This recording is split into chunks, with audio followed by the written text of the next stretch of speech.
আসসালামু আলাইকুম। আসলে আজকের যে অনুষ্ঠান আমি অভিভূত যে আমাদের বিশেষত আব্বাস স্যার ঢাকা থেকে এসছে।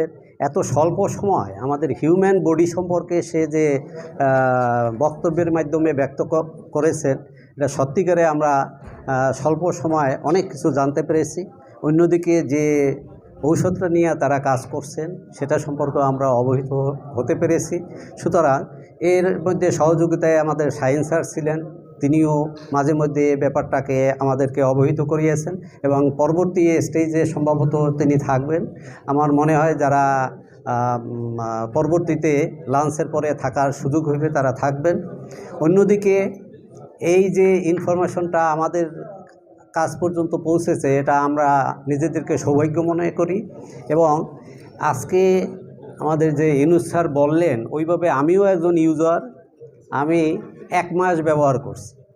তো এর মাঝখানে আমাদের এভাবে সেমিনার হওয়ায় আমাকে বক্তব্য রাখতে বলা হয়েছিল যে কি উপকার পেয়েছেন। আমি কিন্তু সেটা বলতে ইচ্ছা পোষণ করি নাই এই জন্যই যে আমি একটা মানে পরীক্ষা করে তারপর দেখি। আমার সমস্যা ছিল 7-8 বছর ডায়াবেটিস এবং এটা খাবার পরে 10 থেকে 12 থাকতো।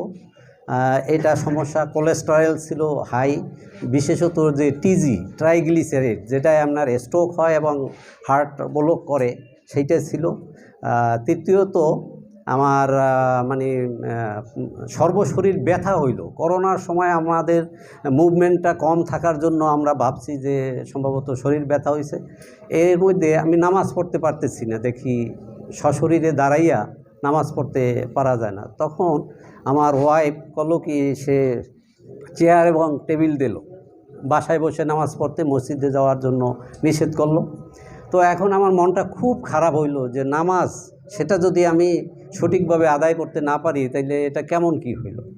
তো যেদিন আমি এই সেমিনারে অংশগ্রহণ করি গত সম্ভবত 5 তারিখে, 5ই অক্টোবরে, তো কথাগুলো আমার কাছে ভালো লাগার পর আমি ভাবলাম যে না, এটা ইউজ করা যেতে পারে। যেহেতু হরমোনাল ব্যাপার নিয়ে তারা কথা বলতেছে যে হরমোন আমাদেরকে পরিচালিত করে, অতএব সেলগুলোকে যদি রিজেনারেট করতে পারে তাহলে আমার মনে হয় ভালো হবে, এই বিশ্বাস ছিল। এবং আমার আত্মবিশ্বাসের পরে যে ইউজ করে দেখি, আমি ইউজ করতে গেলাম।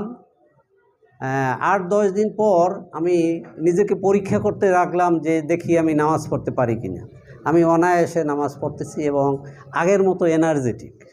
আগে যেভাবে আমি নামাজ পড়তাম মনে হইতো যে নামাজ পড়লে অনেকে হাতে ভর করিয়া তারপর ওঠে না, এটা কিন্তু আমার এখন কোনোভাবেই প্রয়োজন হয় না। এটা আমি অনায়াসে ধাক্কা দিয়ে নিজে উঠতে পারি। সুতরাং আলহামদুলিল্লাহ, এটা আমাদের জন্য এটা একটা নিয়ামত আমি মনে করি, আল্লাহর দেয়া।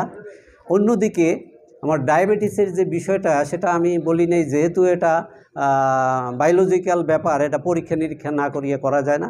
আমি 1 মাস খেলাম। এই যে আব্বাস স্যার বললেন যে 25 থেকে 28 দিন যায়, 29 দিনের সময় আমার এই একটা ডোজ শেষ হইল, একটা ফাইল শেষ হইল। তখন আমি এখানে পরীক্ষা করতে গেলাম। 3টে জিনিস আমি পরীক্ষা দিলাম যে আমার সুগারের স্টেজটা দেখো, আর কোলেস্টেরলের পজিশনটা কি, যে 3টে কোলেস্টেরল কী অবস্থায় আছে, আর ক্রিয়েটিনিন, যেটা আমার কিডনিতে আমার একটু প্রবলেম ছিল অনেক আগে থেকেই। 99 সনে আমার এই কিডনিতে স্টোন ছিল, সেটা ক্রাশ করাইছি পিজি হসপিটালে। পরবর্তীতে ওনারা কিন্তু বলছে যে এটা পরবর্তীতে টুকটাক হতেও পারে। তো যাই হোক, এ ব্যাপারে আমার সব সময় মনের ভিতরে একটা কিন্তু সন্দিহান ছিল যে কখন আবার এটা নাড়া দিয়া ওঠে। তো এই 3টা জিনিস আমি পরীক্ষা করালাম। পরীক্ষা করাইয়া ডায়াবেটিস একেবারে পূর্ণ নিয়ন্ত্রণে ইনশাল্লাহ চলে আসছে 5.6। এটা দেখে আমার খুব আনন্দ লাগলো যে এই 2টা ঔষধ খেতাম আমি, এই 2টা ঔষধ সকাল এবং বৈকাল খাইতাম। সে ঔষধেও আমার দেখা গেছে যে খাওয়ার পরে 10-এর নিচে নামতো না, সেইটা 5.6-এ আসছে। আমার খুব আনন্দ লাগলো। আর কোলেস্টেরলের টিজি যেটা, সেটা একেবারে নর্মালেরও নিম্নে চলে আসছে। সুতরাং এটা আমার কাছে ভালো লাগলো। আর সবচেয়ে ভালো লাগলো যে আমি নামাজ পড়তে পারতেছি। সুতরাং এইটা আমার পরীক্ষিত। এই বিষয়গুলো আপনারা অনুধাবন করেন, যেটা আমাদের আব্বাস স্যার বারবার বলছেন যে আগে নিজে বুঝেন। এই জন্যই বারবার সেমিনারে আসলে আপনাদের জিনিসগুলো ক্লিয়ার হবে এবং যখন বুঝতে পারবেন তারপর ইউজে যান।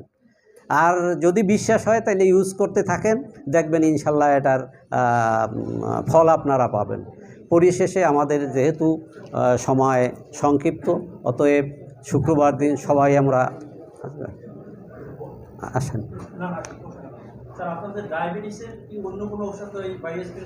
না না, আমি ব্যবহার করিনি। অন্য সবাইকে বলা হয় যে আপনারা সাথে ঔষধটা বাদ দেবেন না, ঔষধের সাথে সাথে এটা ব্যবহার করবেন, আস্তে আস্তে বাদ দেবেন। কিন্তু আমি এটা ব্যবহারের সময় অন্য কোনো ঔষধ ব্যবহার করি, আমি শুধু এই বায়োস্প্রেই ব্যবহার করি, এখনও তাই করি। আমি দ্বিতীয় ফাইল শুরু করেছি, এটা আমি আবার 1 মাস পরে পরীক্ষা করে দেখব যে এটা কন্টিনিউশনটা ঠিক আছে। যাই হোক।